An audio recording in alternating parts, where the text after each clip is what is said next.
Um acidente aéreo recente na Coreia do Sul expôs falhas críticas durante o pouso de uma aeronave, envolvendo ingestão de pássaros, perda total de energia e dificuldades de controle. Este corte aborda os principais eventos e questionamentos sobre o incidente. O da Jeju Air. Esse é um acidente. Que bateu no muro. Que bateu no muro. Tá. Esse, hoje saiu uma informação, eu fiz até um vídeo hoje, eu fiz uma live hoje, saiu uma informação ontem do ministro de Transportes da Coreia, que ele fala o seguinte, você sabe a história desse acidente, né? Não, como que é?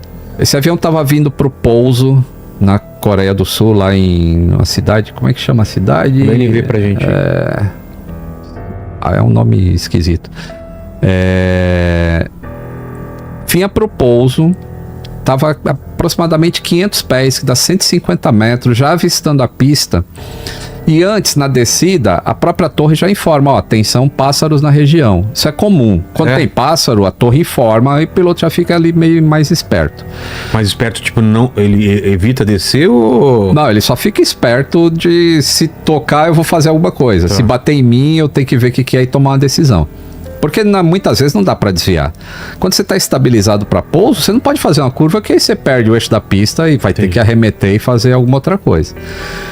E aí quando ele está chegando, aparentemente ocorre um bird strike, ou seja, um pássaro é ingerido pelo motor.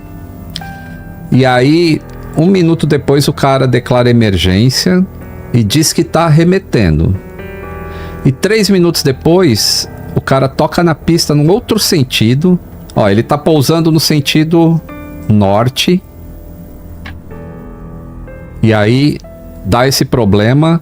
3 minutos depois ele pousa no sentido sul. Ué? Porque aparentemente ele tinha começado a arremeter. Ele estava antes com o trem de pouso embaixo, com os flaps selecionados para pouso, ele vinha para pouso.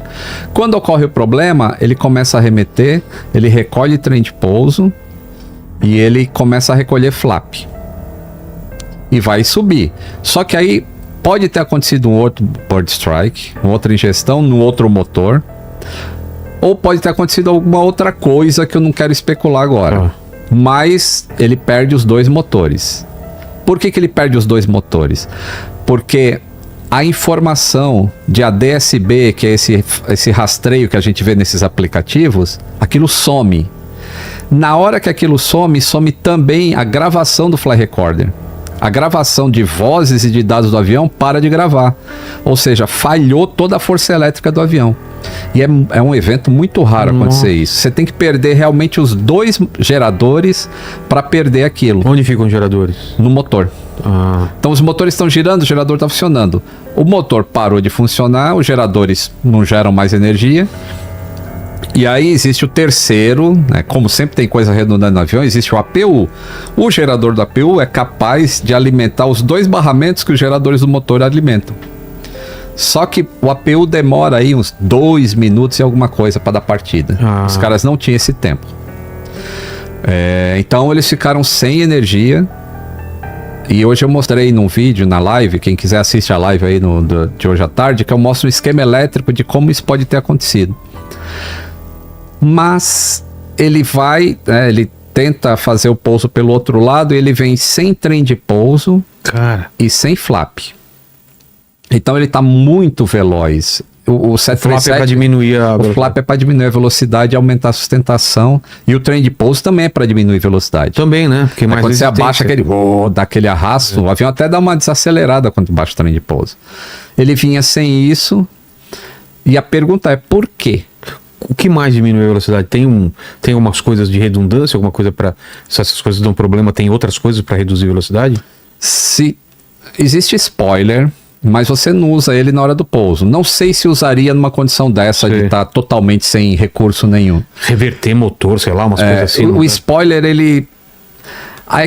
Quando o cara perde os 2 geradores... ele está perdendo praticamente o sistema hidráulico, as bombas hidráulicas elétricas ele vai perder. Com o motor girando um pouquinho, qualquer que seja, assim, só o vento batendo, o motor não precisa estar funcionando. Só o vento batendo ali na frente, ele sendo um catavento, aquilo já gera aproximadamente 2.800 PSI, mesmo devagarzinho. Então ele tem pressão hidráulica. o que a gente vai esperar, o relatório, é entender por que não foi baixado o trem de pouso. E essa informação E também tem um baixar manual, né? Tem um baixar manual. Mesmo que não tenha hidráulica, tem como baixar ele em emergência. Eu já vi em filmes o cara que faz aquela... Tem uma que é uma alavanca. No caso do 737, é uma portinha que tem bem atrás assim do copiloto. Ele levanta e tem 3 alavancas. Ele puxa uma de cada vez, aí desce uma perna, desce a outra e desce o trem do nariz. Putz, e mesmo assim não desceu. Ou não foi tentado descer. Infelizmente, a gente não vai ter a gravação de vozes para tentar entender esses últimos 4 minutos de voo. Para tentar entender assim, será que eles foram tão consumidos pelo que estava acontecendo que eles esqueceram de baixar o trem de pouso? Ou será que eles botaram a alavanca e não aconteceu nada e eles, porque estavam envolvidos com muita carga de trabalho, não perceberam que o trem não desceu? Então tem diversas dúvidas que eu espero que sejam tiradas no relatório, mas eu não sei se serão pela falta do gravador de vozes. E de dados também. Porque os últimos 4 minutos de voo não existem. Na hora que ele perdeu o sistema elétrico, ele perdeu tudo isso. E aí você vê, esse avião é de 2009. Em 2009, entrava em vigor uma regra, uma legislação do FAA, da ICAO, na verdade, que requeria que os aviões fabricados a partir de 2009 tivessem um sistema de backup nas caixas pretas para, em caso de pane elétrica total, as caixas permaneceriam gravando por 10 minutos após a perda total de energia. Esse avião foi fabricado em 2008 e entregue em 2009. Então ele não tinha isso. Coisas que acontecem, né? Então, aí tem um complicador, principalmente que esse avião... Então ele desliza bastante na pista, ele não tem pneu, então ele está só arrastando, o atrito é bem menor do que se ele tivesse com as rodas no chão. Ele vara a pista e 300 metros à frente tem tipo uma mureta de concreto onde ficavam as antenas. Mas é normal ter isso? Não. Tá. As antenas de ILS. O normal é que aquilo seja de metal para o avião bater e aquilo quebrar sem explodir o avião, como aconteceu. Então, a Coreia já descobriu que, além desse aeroporto, outros aeroportos na Coreia também tem essa mureta e eles já vão tirar e... Tem o vídeo, Lene? 2 pessoas sobreviveram, incrivelmente. Sabe a posição deles? Eram os 2 comissários da galley traseira. Aqueles que sentam de costas. Aqueles 2 sobreviveram. Cara. O impacto dessa magnitude. Você estima que ele estava quanto de velocidade no impacto? Mais de 300 km por hora. Sério? Não é esse, tá? Esse é o do Cazaquistão, mas pode deixar isso aí pra gente esse ver. É do Cazaquistão? Tá vendo? Olha que ele dá uma... Apesar da câmera do cara tá meio torta, ele dá um mergulho e aí ele sobe. É como se ele estivesse tentando controlar o avião só com potência de motor. Porque se ele perdeu todo o sistema hidráulico, ele realmente fica incontrolável. E o do... No caso do 737, olha que interessante.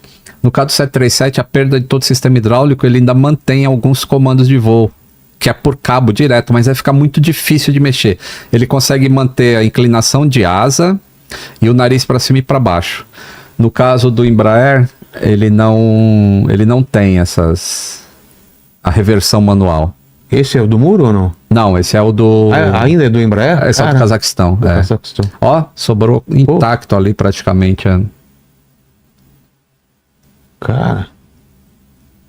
Durante o voo, tem um cara que filma, depois que explode a bateria antiaérea lá, o míssil, o cara filma uma mulher ferida, porque fragmentos chegaram a atingir passageiros.